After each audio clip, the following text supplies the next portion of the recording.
اب آئیے دوستو، میدان ترنم سے میدان خطابت کا سفر کر رہا ہوں اور ایک ایسے خطیب ذیشان حضرت مولانا محمد قاسم عثمانی صاحب کو آپ کے روبرو کر رہا ہوں۔ یقیناً اللہ رب العزت نے کفر و شرک کے دلدل میں پھنسی ہوئی قوم کو اجارنے کا جو ہنر اور سلیقہ رکھا ہے تو یقیناً وہ مبارکباد کے مستحق ہے۔ اس لیے آپ لوگوں سے تھوڑا یہ چاہتا ہوں کہ آپ لوگ تھوڑا بیدار ہو کے، حضرت کا بیان قیمتی بیان ہونا ہے، آپ لوگ تھوڑا بیدار ہو کے سنیں گے تو انشاءاللہ مزہ آئے گا۔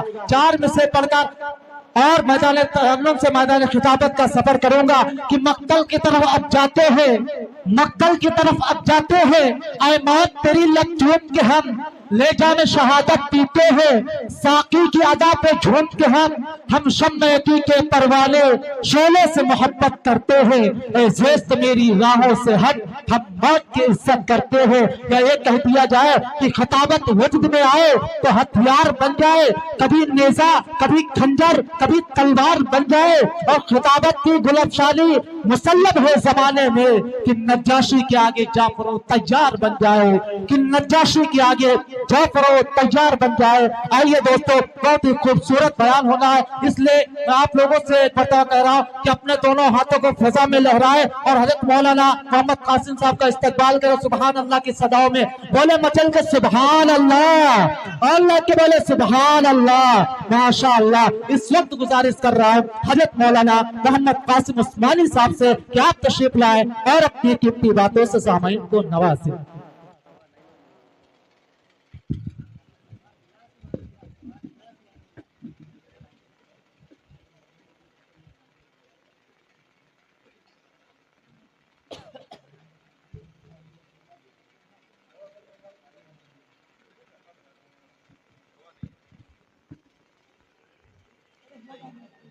الحمد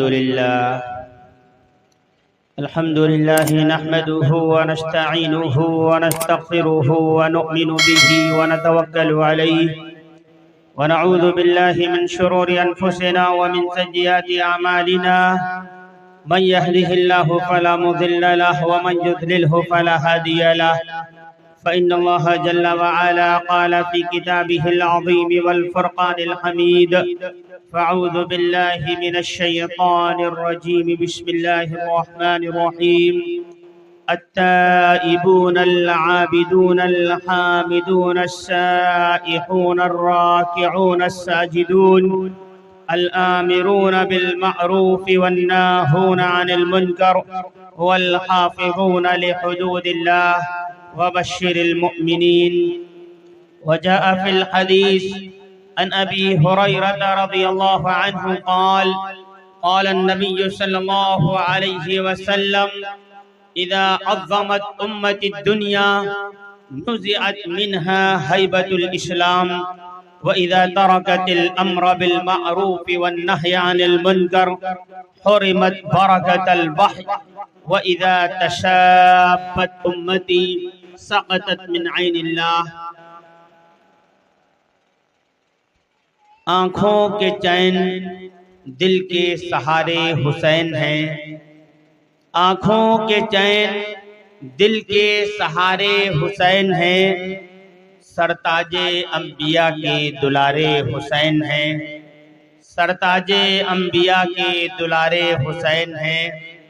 صدیق نے گلے سے لگایا ہے بارہا، صدیق نے گلے سے لگایا ہے بارہا، صدیق کے بھی دل کے چہیتے حسین ہیں۔ سجدہ طویل کر دیا آقا نے اس لیے، سجدہ طویل کر دیا آقا نے اس لیے، نانا کی پشت پر ابھی بیٹھے حسین ہیں۔ سجدہ طویل کر دیا آقا نے اس لیے، نانا کی پشت پر ابھی بیٹھے حسین ہیں۔ عزیزان ملت اسلامیہ، علماء کرام، حفاظ اعظام، پردہ نشین خواتین اسلام، اس جلسے کے اولین دائی حافظ ابو ذر صاحب اور انتہائی محبتوں سے نوازنے والے کنوینر جلسہ حافظ محمد انس فرقانی صاحب، میرے رفیق سفر مولانا فرقان ندوی صاحب، زیر حمایت مفتی ذیشان احمد صاحب،